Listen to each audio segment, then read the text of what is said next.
Welcome po, Mayor Victor. Grabe, ang gwapo niyo pala sa personal talaga.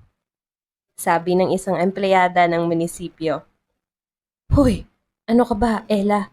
Hindi ka na nahiya. Saway ng department head ni Ella. Nako, Mayor Sir, pagpasensyahan niyo na ito. Ang sabi ni Teresita, ang department head ng licensing department.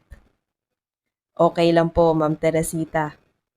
Banggit ni Mayor Victor sa department head. At saka siya bumaling kay Ella. Hello, Ma'am Ella. Hindi lang pala kayo victorious sa kagwapuhan, victorious pa kayo sa kabaitan. Sabat pa ni Ella. Well, hindi naman po, Ma'am Ella. Pero dapat lang na maging mabuti tayo sa lahat dahil tayo ay lingkod bayan. O siya, magmi-meeting po muna kami ng finance. See you around po sa inyong lahat. Tuloy na po ako, Ma'am Teresita. Pamamaalam ni Mayor Victor. Uy, hinay-hinay ka naman, Bes. Masyado kang halata na crush mo si Mayor. Sabay siko ni Jel na kasamahan ding staff ni Ella sa licensing department.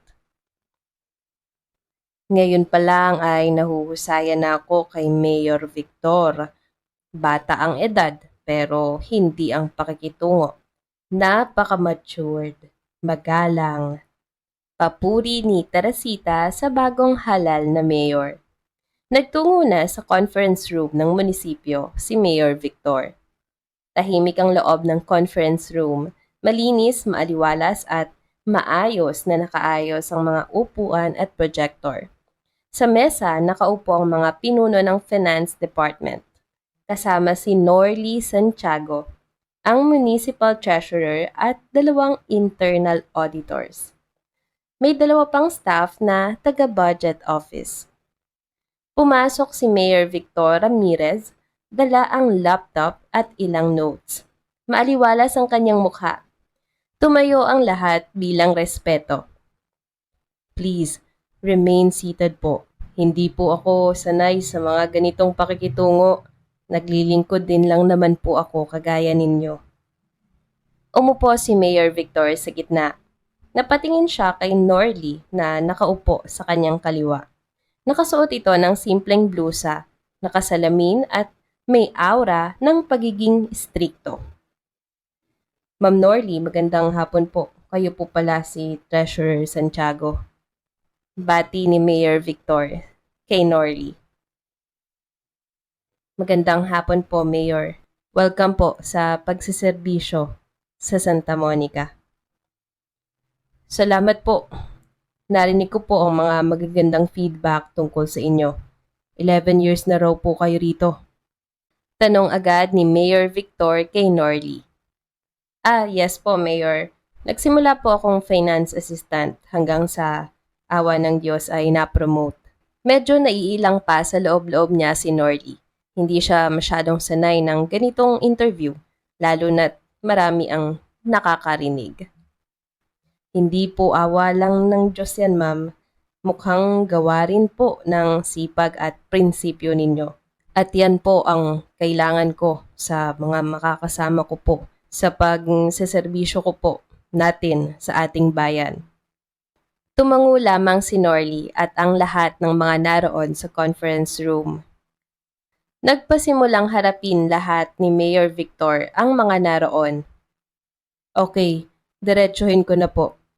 Narito po tayo para simula ng review ng financial status ng Santa Monica. Gusto ko hong malaman ang totoong kalagayan ng kaban ng bayan. Nagabot agad ng isang folder ang auditor. Mayor, may initial report po kaming dala. Ipinasa ng auditor ang folder. Binuksan ito ni Mayor Victor. Tahimik ang lahat habang binabasa iyon ni Mayor. Napataas ng kilay ang bagong mayor. May 2.4 million na miscellaneous expenses. May breakdown po ba ito? Tumikhim si Norly, mahinahon pero matatag at saka nagsalita. Mayor, Ako po mismo ang tumutol sa disbursement na yan. Ilang beses ko pong kinwestiyon ang justification. Pero, gaya ng alam niyo po, ang mayor pa rin ang may final authority sa ganitong mga pondo. Sumuporta naman sa mga sinabi niya si Auditor Cruz. Tama po, documented po ang objections ni Treasurer Santiago sa minutes ng finance meeting noon. Tumitig si Mayor Victor kay Norly at saka tinanong, "So, nilabanan nyo kahit alam nyong hindi kayo mananalo?" "Opo, Mayor," matatag na sagot ni Norly. "Hindi ako pumirma sa release memo, pero kahit ganon, pinirmahan pa rin ito ng dating mayor. Nilagpasan ng office ko." Ilang segundo napatahimik si Mayor. Kita sa mga mata nito ang respeto. Binasa muli ang ilang bahagi ng report. "Ma'am Norly, I appreciate your integrity. Kailangan ko po ng mga katulad ninyo. Ngayon pa lang, alam kong magiging matatag ang pundasyon ng pagbabago natin. Ibabalik natin ang tiwala ng mga mamamayan ng Santa Monica." Nakapagpahinga na si Mayor Victor mula sa meeting. Nasa opisina siya. Nakaupo habang umiinom ng kape. Pumasok si Secretary June, dala ang ilang dokumento. Sir June, sandali lang po, may itatanong ako. Matagal na ba rito si Treasurer Norly?" "Opo, Mayor. More than a decade na. Fresh grad pa lang, dito na agad nagtatrabaho. Kilala po siya bilang tahimik pero may matigas na prinsipyo." Sagot ni Secretary June kay Mayor Victor. "Napansin ko nga kanina, Sec June. Maayos magsalita. Hindi natatakot kahit na mayor ang kaharap."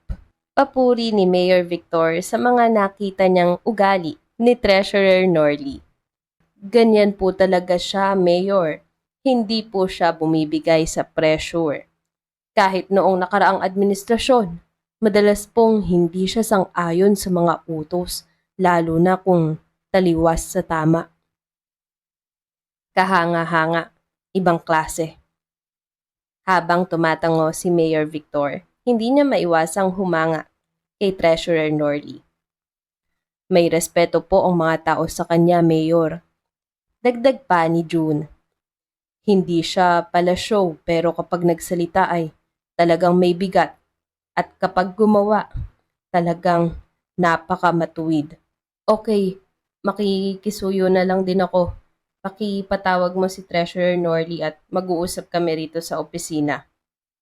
Pakisuyo ni Mayor Victor kay June. Dali-dali ngang nagpunta si June sa Treasurer's office.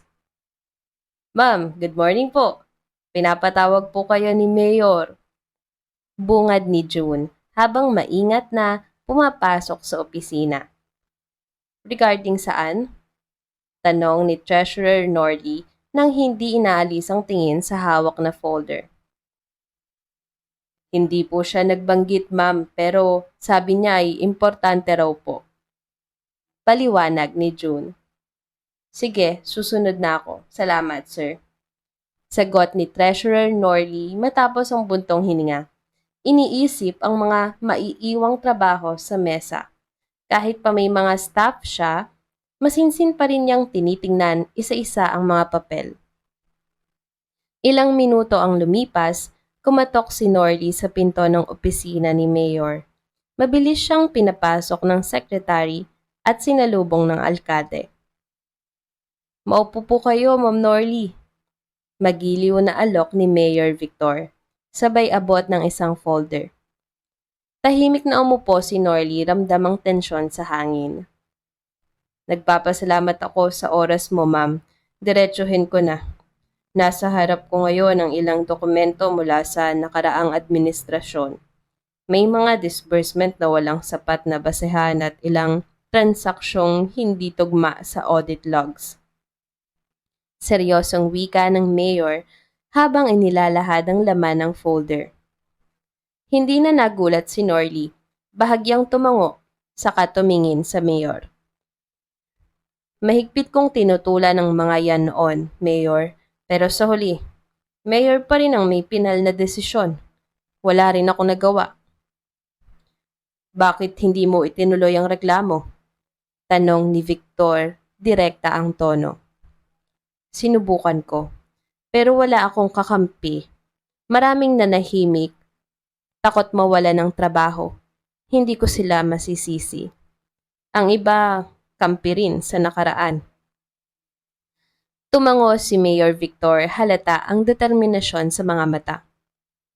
Kung magsisimula tayo ng reforma, kailangan ko ang suporta mo.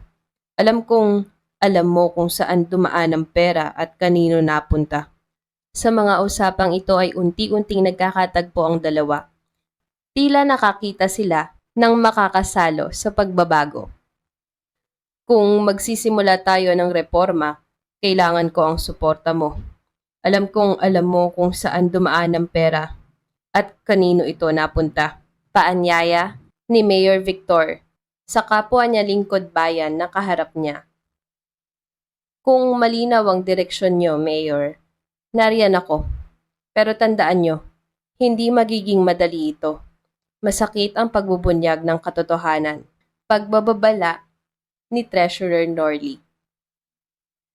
Handa ako, basta't malinaw ang hangarin natin, ang ibalik ang tiwala ng taong bayan. Tugon ni Mayor Victor. Sandaling katahimikan at saka tumango si Norley.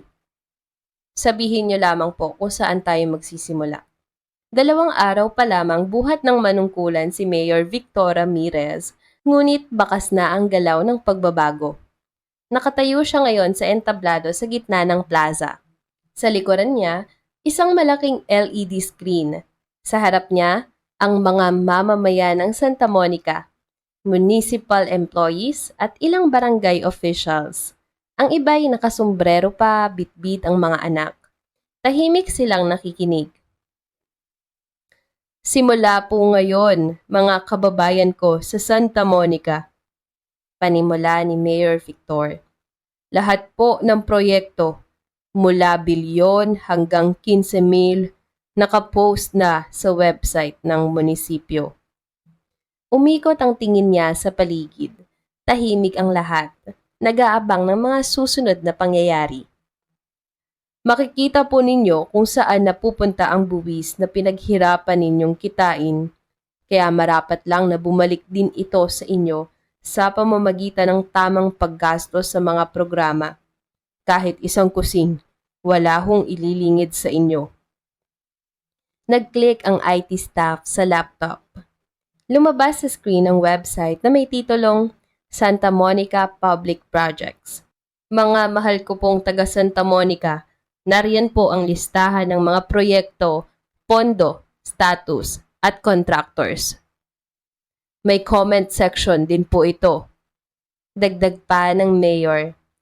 Diyan po kayo pwedeng magsabi ng reklamo, mungkahi o kahit anong saloobin dahil kayo po ang tunay na mahalaga para sa amin. Nagpalakpakan ng mga tao, may mga sumipol at may nagsigawan ng, "Aba, ayos, Mayor!" Sa hindi kalayuan ng entablado, nakatayo ang mga empleyado ng munisipyo. May laban tong si Mayor. Bulong ni Jennifer habang nakatanaw sa entablado. Mukhang nakahanap na tayo ng kakampi. Ang akin lang, sagot ni Norley. Sana hindi ningas kugon. Napalingon si Jennifer. Nako, ang nega mo talaga, best friend. Wala nang tiwala sa tao. Para lang hindi rin ako masaktan. Tugon ni Norley. Aasa akong may pagbabago tapos wala rin pala. Ako lang din ang masasaktan. Wala nang nasabi pa si Jennifer. Sa pagkanega ng kanyang kaibigan, tahimik na lang silang naglakad pabalik sa munisipyo. Nakasalubong ni Norley si Victor sa hallway. That's our first step, Treasurer Norley. Bati ng mayor. Napatigil si Norley. Sana nga po magtuloy-tuloy, Mayor. Tumango si Mayor Victor. Habang ako po ang nakaupo, walang sayang na sentimo at wala ring palakasan. Hindi na nagsalita pa si Norly, tahimik na lamang siyang pumasok ng opisina pero may iniwang saglit na tingin kay Mayor. Hindi pa tiwala pero hindi na rin sarado ang kanyang puso.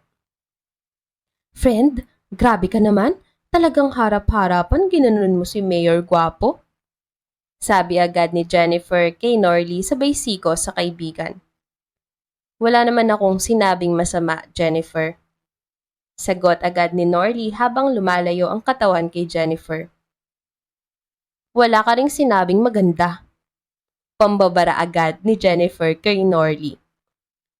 Alam mo, magtrabaho na lang tayo. Matatambakan tayo ng mga papel kapag hindi pa tayo nagsimula. Pagtatapos ni Norly ng usapan. Sa loob ng opisina ng mayor, isang hapon, tahimik ang paligid. Sa sandaling ito ay hindi laman ng utak niya ang mga papeles. Sa dami ng empleyadong nakakasalamuha niya araw-araw, ang nasa isip niya ay tila mailap si Treasurer Norly. Lahat ay magiliw ang pakikitungo sa kanya, bukod sa isa. At bakit nga kaya parang mailap si Norly? Tahimik, malayo ang tingin, kumpleto naman sa trabaho pero parang may pader sa pagitan nila.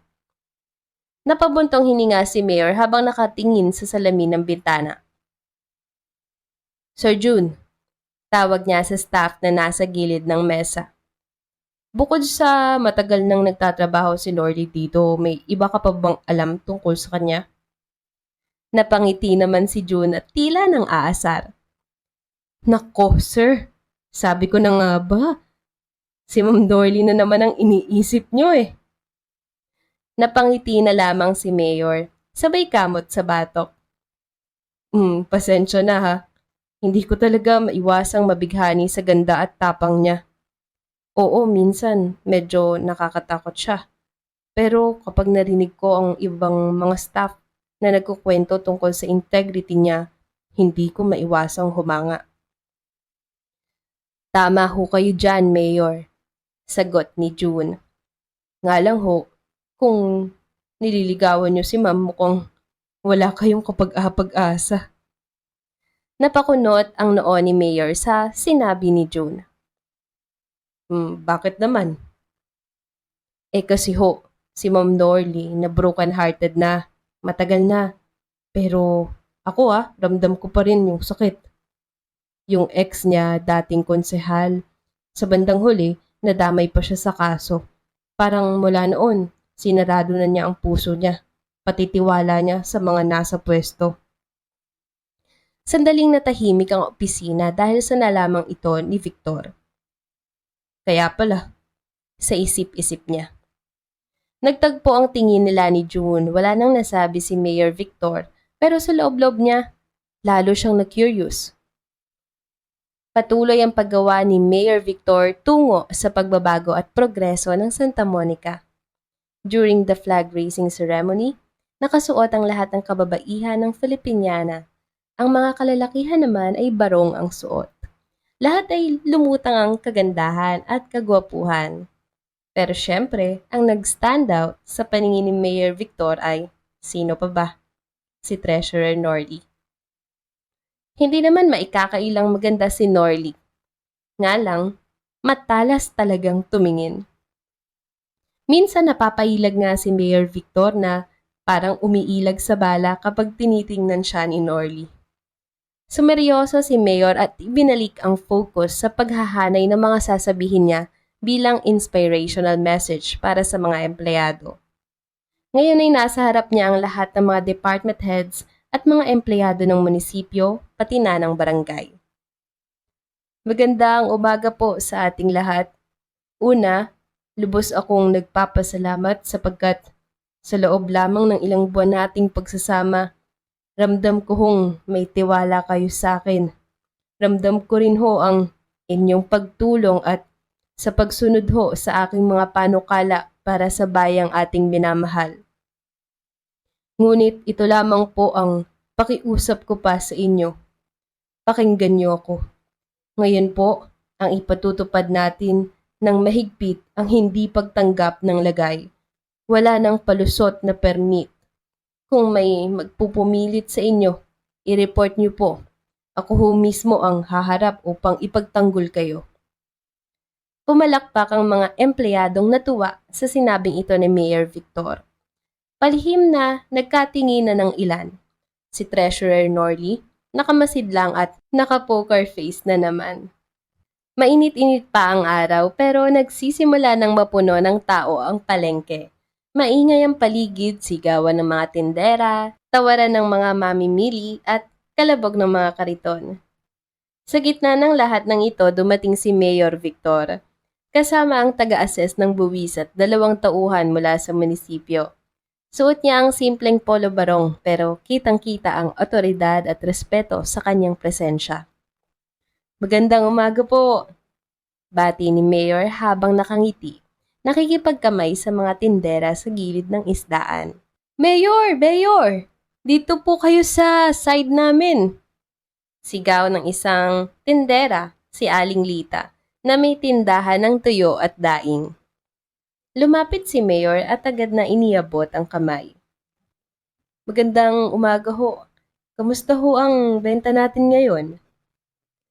Eto po, Mayor. Sapat naman para makabili ng gamot. Pero pasensya na po kung minsan hindi kami nakakapagbayad ng buwis ng tama. Lumapit ang taga-assess at ngumiti rin. Wala pong problema, Aling Lita.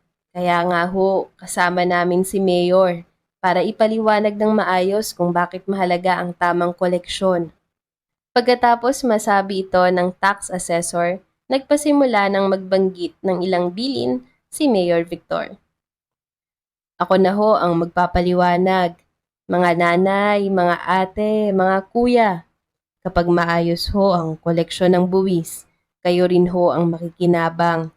Maayos na drainage para hindi na ho kayo bahain. Bagong mga ilaw ho para hindi kayo madiliman kapag tuwing madaling araw para lalong ligtas. At higit po sa lahat ay libreng health check-up para sa mga senior citizens natin. Nagkatinginan ng mga tindera at mga mamimili. Napansin ni Mayor ang isang dalagang nagtitinda ng gulay, si Maylene, na tahimik lang sa isang tabi. Iha, anong pangalan mo? Maylene po, Mayor. Yung paninda mo, ikaw rin ba ang nagtatanim? Sa nanay ko po. Dito po ako nagtitinda para makapag-aral pa rin kahit papaano. Tumango si Mayor, halatang naantig. Sa mga susunod na buwan, maglalabas tayo ng scholarship programs para sa mga working students.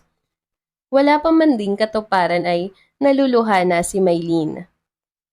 Salamat po, Mayor.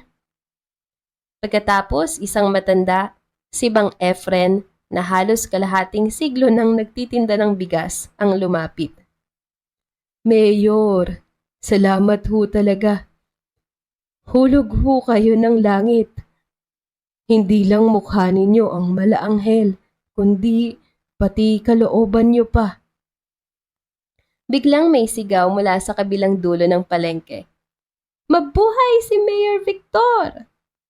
At nagsunod-sunod ang hiyawan ng iba pang mga nagtitinda. Mabuhay si Mayor! Mayor ng masa! Pinipigilan ni Mayor ang mapangiting parang naiilang pero halata rin ang tuwa sa kanyang mukha.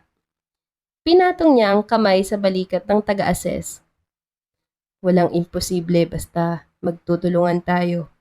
Hindi lang ito tungkol sa buwis. Tungkol ito sa tiwala ng ating mga kababayan sa ating pamamahala at sisiguraduhin nating hindi ito masasayang. Sa di kalayuan, may nakamasid na pamilyar na mukha, si Norley. Tahimik siyang nakatayo sa lilim, hawak ang logbook. Isang maliit na ngiti ang sumilay sa kanyang labi habang pinapanood ang eksena. Sa opisina ng treasurer, tahimik na nagbubuklat ng mga dokumento si Treasurer Norley. Halos abot tenga na ang mga papeles sa mesa. Maayos ang pagkakaayos pero halatang maraming kailangang tapusin. May kumatok. Good afternoon po, Ma'am Norly. Si Mayor Victor, nakasilip sa pinto may dalang ngiti. Hindi opisyal, hindi utos. Kundi parang may gustong sabihin. Mayor, sagot ni Norly agad na tumayo. Pasok po kayo. Maingat na pumasok si Mayor at tumingin sa paligid. Busy po ba kayo? Medyo, pero ano po yon? Tanong ni Norly habang muling isinara ang hawak na folder. Ito po pala muna, suman. Masarap po yan. Binili ko yung kanina sa palengke kay Aling Bebe. Merienda nyo rito sa opisina. Sabay bigay ni Mayor Victor ng suman. Napatingin naman ang ibang mga staff sa local treasurer's office. Libreng merienda na hindi bawal dahil hindi naman galing sa publiko. Saka tumuli na si Mayor Victor sa sasabihin. Gusto ko sanang makausap kayo tungkol sa proposal ko. Yung pagdaragdag po ng mga scholarships. Wika ni Mayor sabay abot ng isang simpleng dokumento. Napatingin si Nordy. Scholarships. Tumango si Mayor. Sa budget review kanina, napansin kong ang dami pa nating pwedeng i-realign. Sayang kung hindi natin mailalapit sa mga estudyanteng gustong makapag-aral. Iniisip ko, bakit hindi natin doblehin ang bilang ng scholars? Mas marami tayong matutulungan. Sandaling natahimik si Nordy, parang may tumama sa puso niya. Alam nyo, Mayor, mahinang sambit niya habang pinagmamasdan ng papel. Isa po ako sa mga batang umasa sa scholarship. Kung hindi dahil doon, baka hindi rin ako nakatapos ng pag-aaral. Nagtagpo ang mga mata nila, ngayong wala ang pader ng opisyal sa opisyal, nagsimula na ring mabasag ang pader sa puso ni Nordy. Kaya kung totoo yung layo ninyo, Mayor, dagdag niya, narito ako. Tutulong ako mapabilis ang proseso ng pagsasaayos ng mga papel. Ngumiti si Mayor. Yan lang po ang hinihiling ko. Salamat, Treasurer Norly. Napangiti na rin si Norly kahit bahagya lang, pero sapat na para mapansin. Unti-unti nang gumagaan ang loob niya sa bagong halal na alkalde. Kakaalis lang ni Mayor Victor mula sa opisina ng Treasurer matapos ang maikling pag-uusap nila ni Norly tungkol sa scholarships. Tahimik ang buong silid sa loob ng ilang segundo. Hanggang sa biglang magsalita si Jennifer habang nakasandig sa divider ng cubicle. Grabe, ibang klase talaga si Mayor Victor. Gwapo na, matalino, may malasakit pa sa mga estudyante. Ani Jennifer habang pinapaypayan ang sarili gamit ang folder. May girlfriend na kaya yun? Ako na lang kaya ang asawahin niya. Natawa si Luisa, ang pinakamatagal na sa departamento, habang nakataas ang reading glasses niya. Nako, Jennifer, mukhang ma-heartbroken ka agad. Kasi sa tingin ko, si Norly ang gusto ni Mayor. Sabay-sabay na patingin kay Norly ang buong grupo. Si Norly na kanina'y tahimik na bumalik sa pag-aayos ng papeles, napataas lang ang kilay at tumingin kay Luisa. Nako naman, Nay Luisa, sagot ni Norly na may ngiti.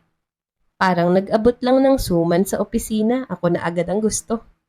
Baka naman nagpapasalamat lamang siya. Iha, magaling ka lang talaga sa mga numero, sagot ni Luisa habang umiinom ng kape. Pero hindi ka magaling makiramdam sa mga nagkakagusto sa'yo.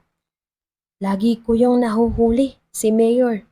Tuwing flag raising, ang mata niya, sa'yo lang nakapokus. Napailing si Norly habang kunwaring seryoso sa pag-check ng isang disbursement voucher.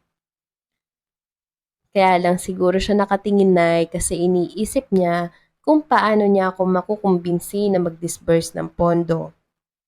Sagot niya sabay turo sa isang folder. Ito nga, iniwan ho niya sa akin. Kulang pa ng supporting documents na iilan. Hay nako best friend, sabat naman ni Jennifer, habang kinikilig at hawak ang dibdib. Sige na nga, sa'yo na si Mayor Victor Guapo. Basta ako ang maid of honor sa kasal nyo ha. Ako na rin bahala sa bridal shower. Dapat may pa-ice cream at live band. Nagtawanan ng buong opisina. Si Norly naman pilit pa ring pinanatili ang seryoso niyang mukha. Pero halatang pinipigil ang ngiti. Nako Jennifer, sagot ni Norly habang iniiling ang ulo. Puro ka talaga kalokohan. Marami pa tayong dapat ayusin. Umupo ka na. Kung sa altar ka na namin ayusin, okay lang din sa'yo? Balik ni Jennifer sabay kindat. Makakarama ka niyan, hirit ni Luisa. Baka ang ending ikaw ang ikasal sa supplier ng bond paper. Lalong lumakas ang tawanan sa loob ng opisina at sa gitna ng mga biro at hiyawan, napansin ni Jennifer ang bahagyang pamumula ng pisngi ni Norly habang abalang-abala sa pag-fill out ng forms. Hindi na siya nagsalita pa. Pero alam niyang kahit papaano, tumatagos na rin sa puso ng kaibigan niya ang presensya ni Mayor Victor. May nakahilerang mga upuan, banteritas at simpleng entablado. Abala ang mga staff ng munisipyo sa paghahanda. May mga estudyante, guro, magulang at iba pang residente ng bayan. Sa gitna ng court, may malaking tarpaulin. Opisyal na paglulunsad ng karagdagang scholarships para sa kabataang bayanihan. Sa harap ng entablado nakaupo si Maylene, suot ang kanyang simpleng bestida. Katabi niya ang kanyang inay at ama. Nakamaluwag na t-shirt at pantalon pero punong-puno ng tuwa at pag-asa ang mga mata. Ilang sandali pa, lumabas mula sa likod ng entablado si Mayor Victor, kasunod si Treasurer Norly. At ang ilang mga konsehal ng bayan ay kasunod din nila. Isang masigabong palakpakan po para kay Mayor Victor na siyang dahilan kung bakit magkakaroon tayo ng mga mas pinalawak na oportunidad sa edukasyon. Nagpalakpakan, may mga sumisigaw pa ng, "Hello, Mayor!" Habang kumakaway si Mayor Victor, tumayo siya sa gitna ng entablado may hawak na mikropono. Mga kababayan, bilang bahagi ng ating advokasya para sa edukasyong abot kamay para sa lahat, ikinagagalak kong ipahayag na simula ngayong taon, lahat ng bagong iskolar ng bayan ay makatatanggap ng buong libreng matrikula. At hindi lang ho yan, magkakaroon rin sila ng buwanang allowance na 10,000 para sa libro, proyekto at pangbaon. Napatayo ang ilang mga magulang. May mga estudyanteng napasigaw sa tuwa. Ang iba hindi napigilan ang luha. Iniwang bukas ang bibig ni Maylene dahil sa pagkabigla.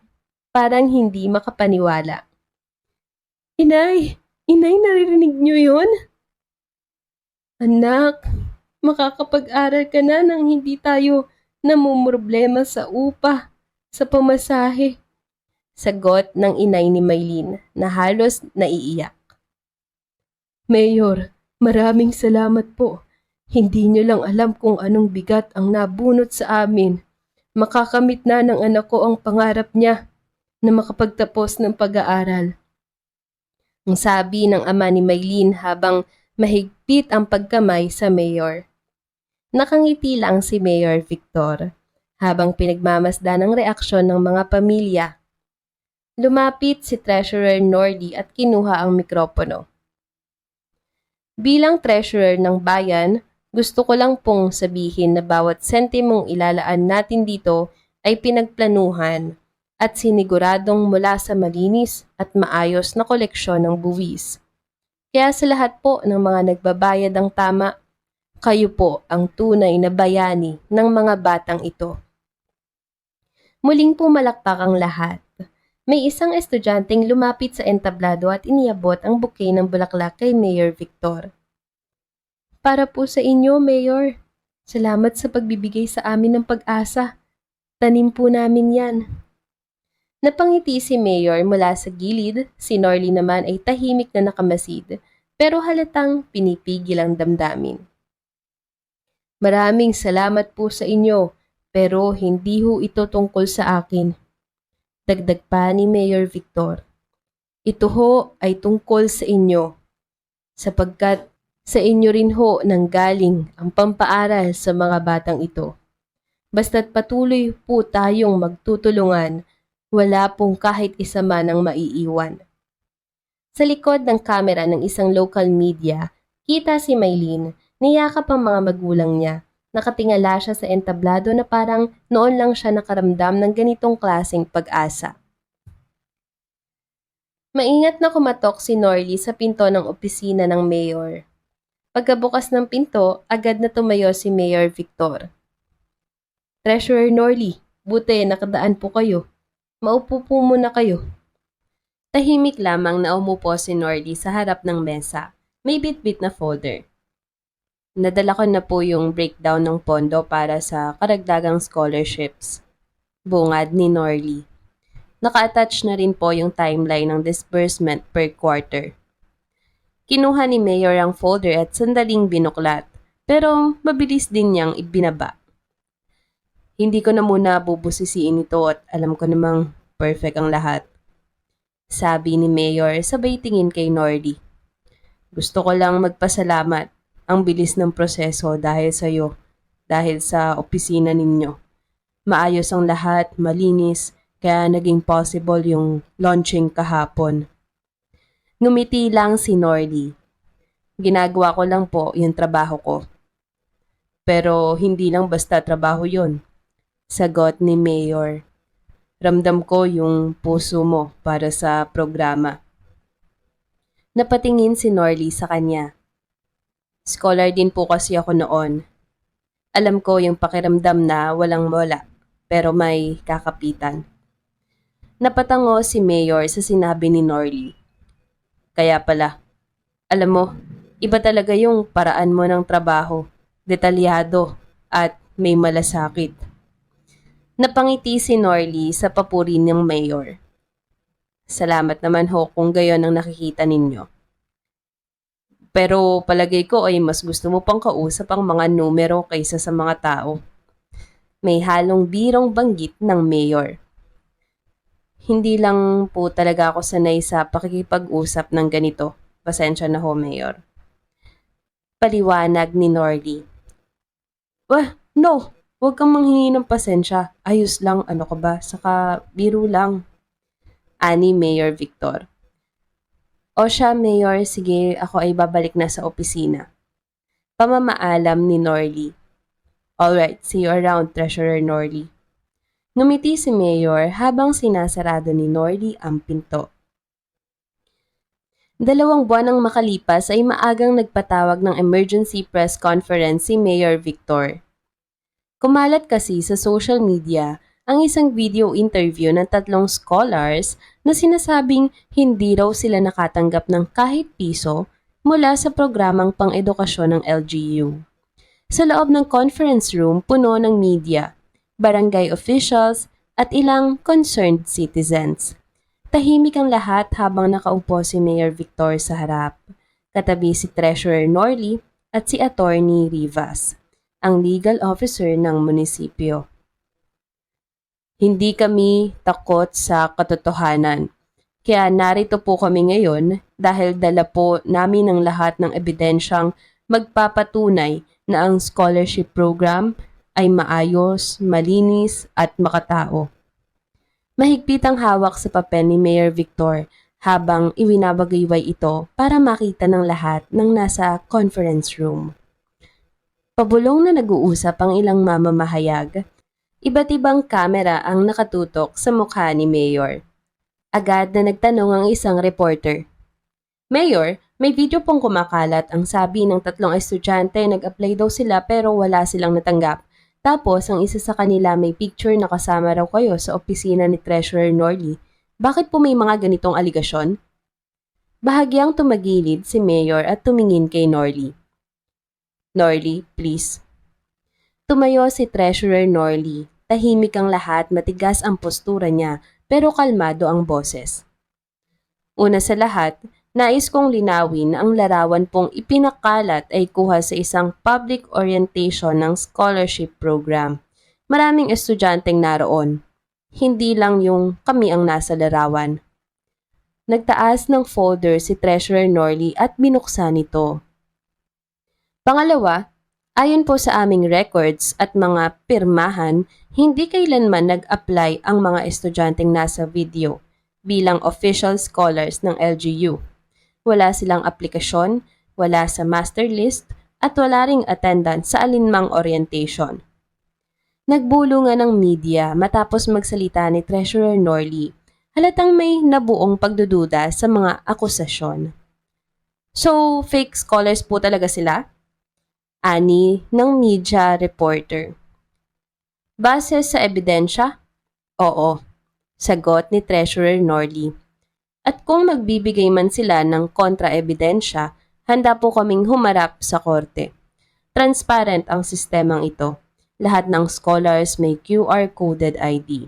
May monthly monitoring at ang pondo ay audited quarterly. Bakit po kaya may ganitong paninira, ma'am? Tanong muli ng isa pang reporter. Sandaling natahimik si Norley. Tumitig siya sa mga kamera saka nagsalita ng buong loob. Isa lang ang sagot yan, dahil hindi lahat masaya kapag may pagbabago. Dahil hindi lahat gusto ang sistemang malinis. At dahil may mga taong natatakot na mawala ang impluensya nila. Ginagawa nila ang lahat, even fake news, para lang pabagsakin ng isang leader na may malasakit. Nagpalakpakan ng ilang barangay officials. Tumango si Mayor Victor. Kita sa mukha niya ang pasasalamat at paghanga kay Norley. Salamat, Treasurer Norley. Hindi lang sa pagprotekta sa programa, kundi pati sa katotohanan. Ngumiti lamang si Norley sa nasabi ng mayor, saka naupo muli. Sa isang sulok ng conference room, kitang-kita si June, tahimik na bumubulong kay Jennifer. Ang tapang talaga ni Ma'am Norley. Walang binatbat yung fake scholars sa integridad niya. Ayaw pa kasing maniwala ng iba na hindi lang brains ang meron si Ma'am. May puso rin. Ang iba hindi siya maunawaan. Pero dahil kilala ko siya, talagang napakabuti niya. Sagot ni Jennifer kay June. Sa dulo ng eksena, muling hinarap ni Mayor Victor ang media. Ang edukasyon po ay hindi dapat gawing kasangkapan ng politika. Isa itong karapatan. At habang ako ang mayor ninyo, hindi natin hahayaang bastusin ng kasinungalingan ang serbisyong para sa bayan. Agad na nagpagawa ng imbitasyon si Mayor Victor. Akala ng kalaban, ipagkikibit-balikat na lang nito ang alegasyon. Subalit, dito nagkakamali ang kalaban.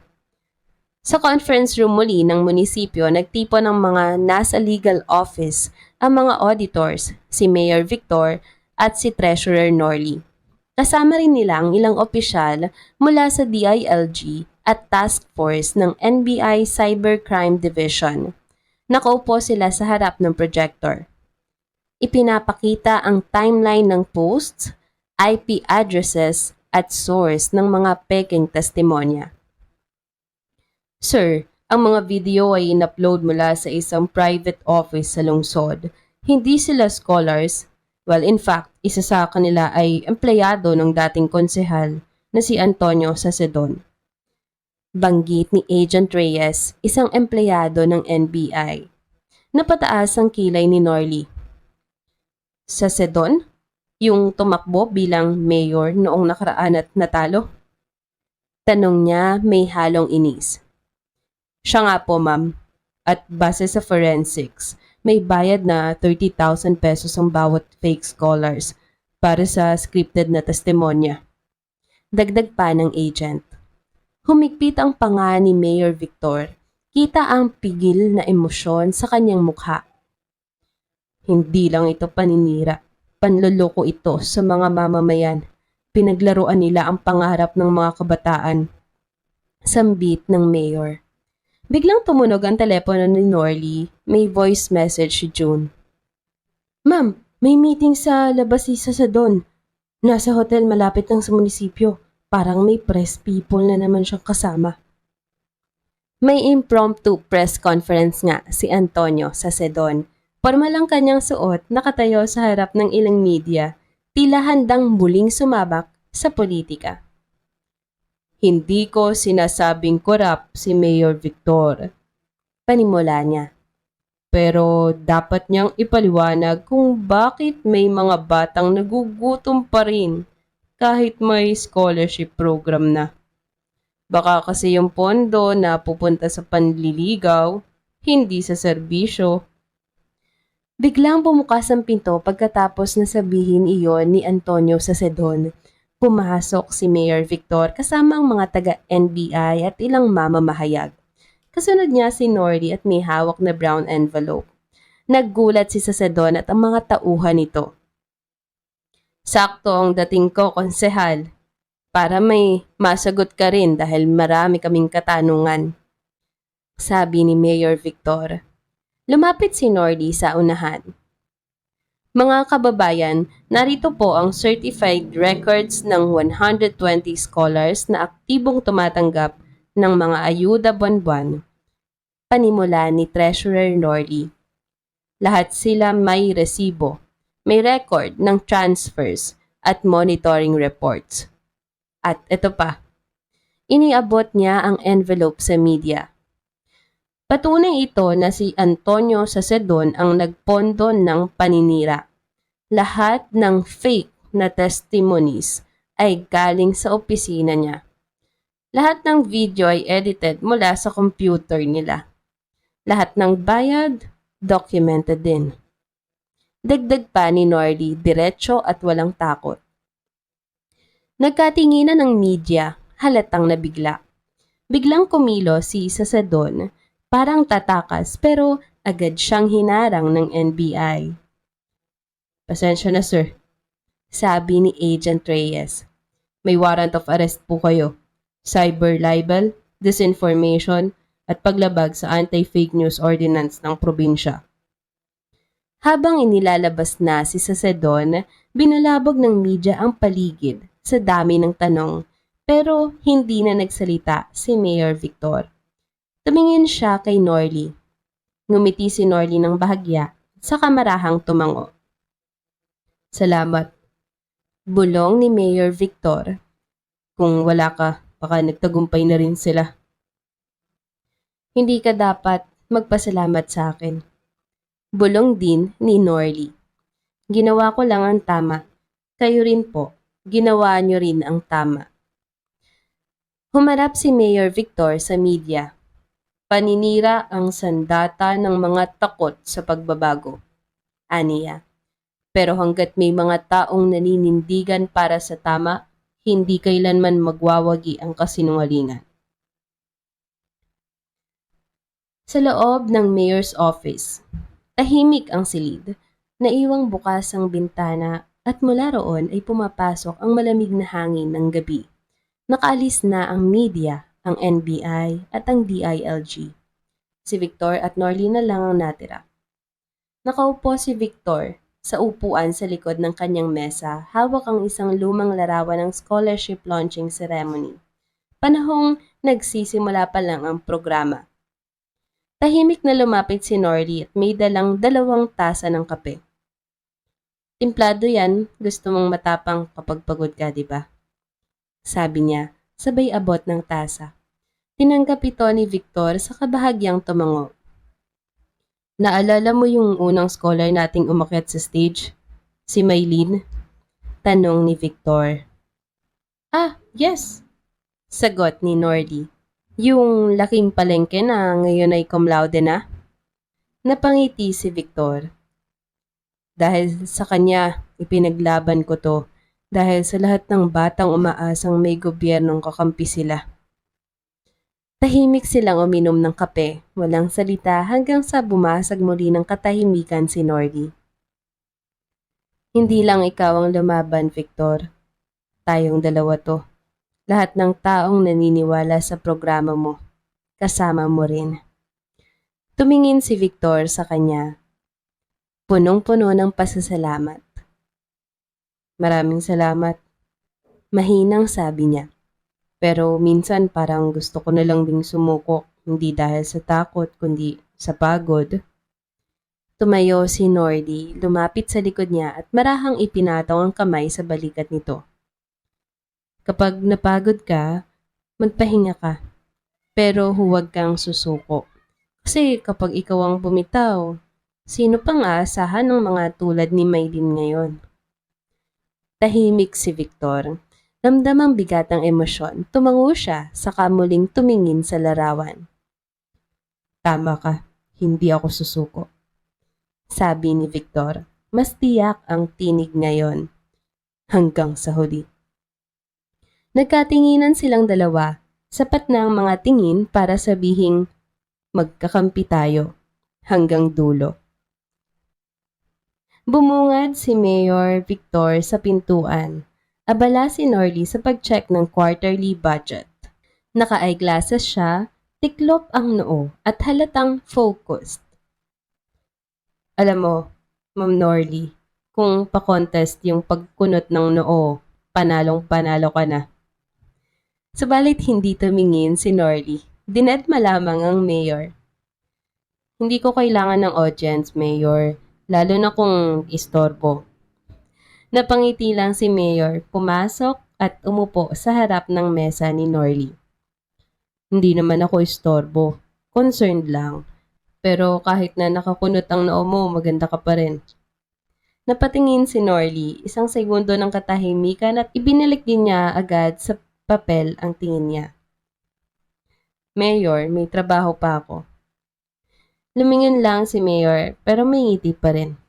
Alam ko, gusto ko lang makita kung sino ang mas busy. Ako ba o ikaw?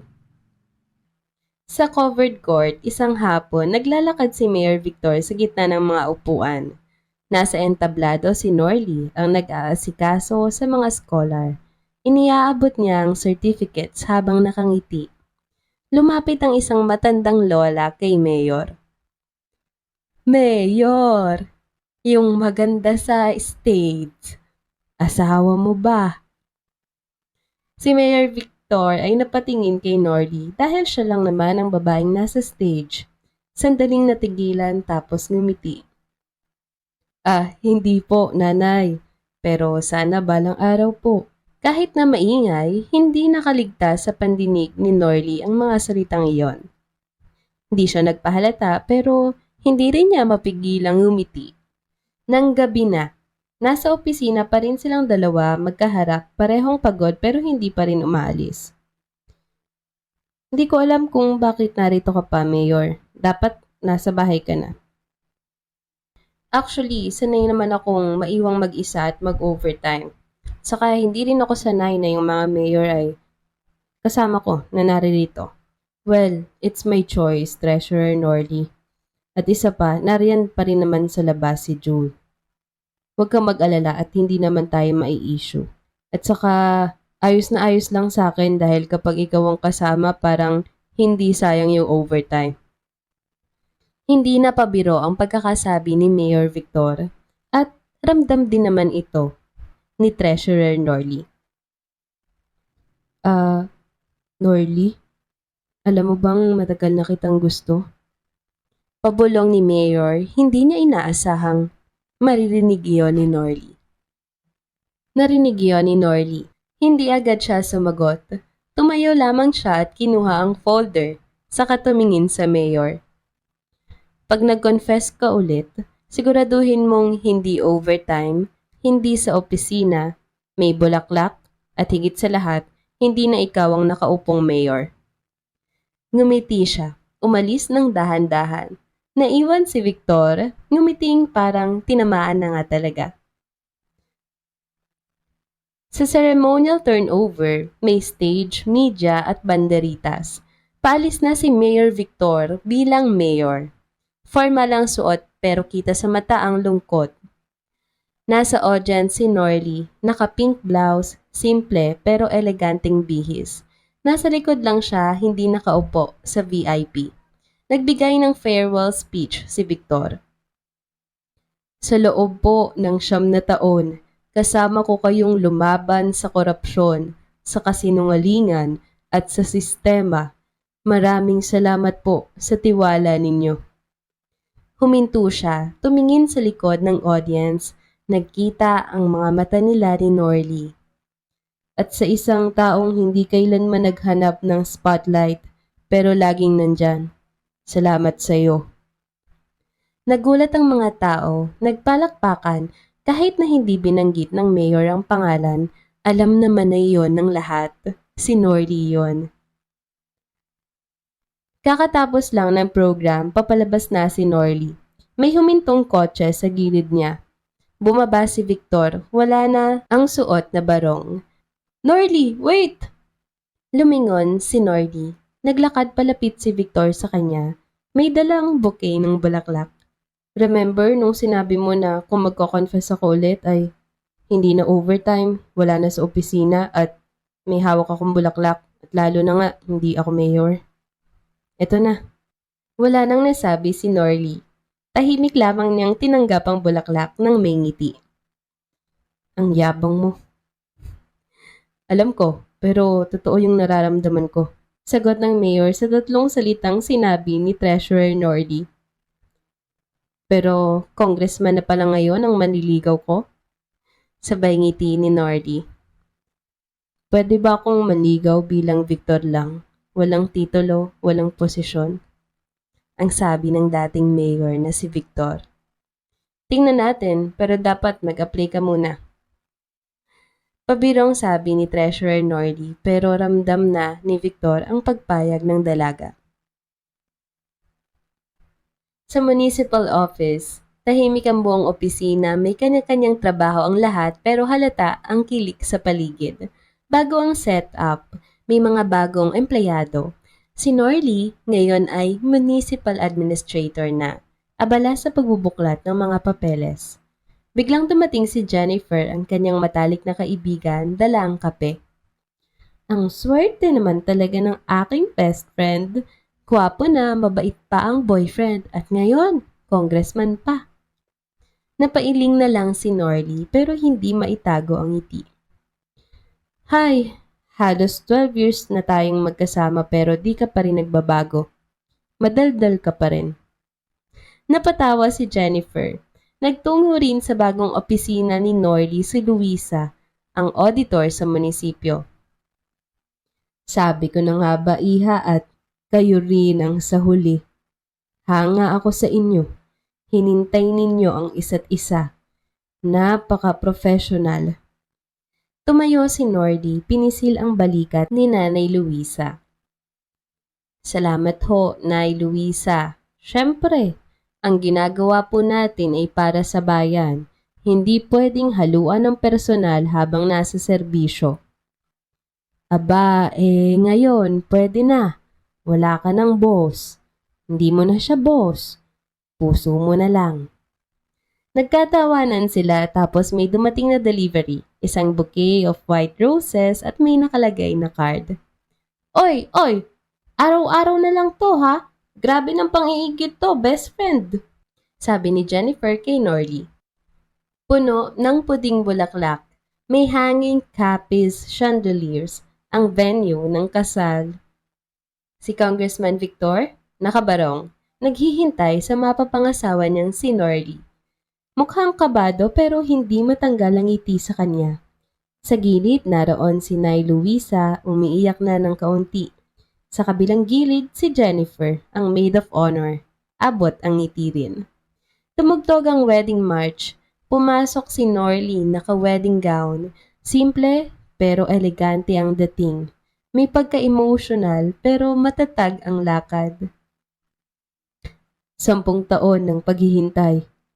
Ilang taon ng paglilingkod. Sa lahat ng laban, ikaw ang nasa likod ko. Ngayon, ikaw na ang nasa harap ko. Nagkita ang kanilang mga mata. Sa harap ng mga dumalo ng kasal, magkahawak sila ng kamay habang binibigas ang panata. Sikat na ang araw, amoy na amoy ang bagong lutong sinangag. Nakasuot ng simpleng pambahay si Norly habang nagluluto ng itlog. Pumasok si Victor at nakabambahay rin. Pero may hawak ng tablet at nagbabasa ng balita. Mukhang trending na naman yung video mo kahapon habang kinakausap mo yung mga senior citizens. Parang ikaw talaga ang congressman eh. Banggit ni Victor sa asawa. Ikaw kaya yung sinabihan ng lola na mas gwapo ka sa personal. Pakiramdam ko nga, ginamit mo lang akong tagakuha ng kilig points mo eh. Natatawang sagot naman ni Norly sa asawa. Alam mo naman, sa team natin, ako ang charm, ikaw ata ang power. Perfect combination. Nagkatawanan sila at pagkatapos kumain, sabay silang lumabas ng bahay diretso sa opisina. Dala ang bitbit na panibagong mga pangarap para sa bayan. Hello K-Loves! Mapapasana all na lang talaga tayo, no? Sa bait at sipag ng mayor ng Santa Monica. Pero baka po kayo may mga masisipag at masisigasig na mayor din. Pwede nyo rin i-share sa amin yan. Kung first time po ninyo sa aking YouTube channel ay patuloy po kayo mag-subscribe at iniimbitahan ko na rin po kayong pakinggan ng iba pang love stories. Sana po ay lagi ko kayong makasama tuwing Lunes, Miyerkules at Sabado. Tandaan, huwag kakalimutang umibig at huwag kakalimutang makinig sa K-Love Stories kung saan K sarap umibig,